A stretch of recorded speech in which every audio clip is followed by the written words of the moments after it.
ગુજરાત સરકાર દ્વારા દિવ્યાંગોને પ્રોત્સાહિત કરવા માટે અવારનવાર કાર્યક્રમો કરતા હોય છે, ત્યારે લખતર બીઆરસી દ્વારા દિવ્યાંગ બાળકો માટે પતંગ ઉત્સવનું આયોજન કરવામાં આવ્યું હતું, જેમાં બીઆરસી ભવન દ્વારા લખતર તાલુકાના 140 દિવ્યાંગોએ પતંગ ઉત્સવમાં ભાગ લીધો હતો. તો પોલીસ પરેડ ગ્રાઉન્ડમાં દિવ્યાંગ બાળકો અને વાલીઓ દ્વારા પતંગ ઉત્સવની ઉજવણી સાથે ગરબા પણ રમાડવામાં આવ્યા હતા. ત્યારે આ પતંગ ઉત્સવમાં જિલ્લા teachers trainer coordinator dB Solanki તેમજ સંગઠનના પ્રતિનિધિઓ સહિતના લોકો હાજર રહ્યા હતા.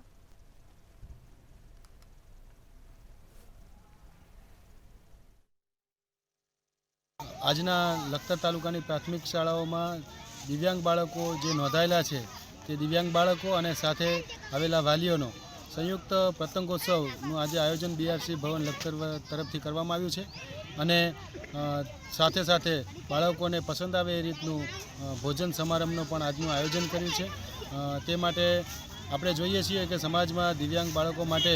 જે પ્રકારની માનસિકતા ધરાવતી હોય છે તો એનાથી પર જઈ અને સામાન્ય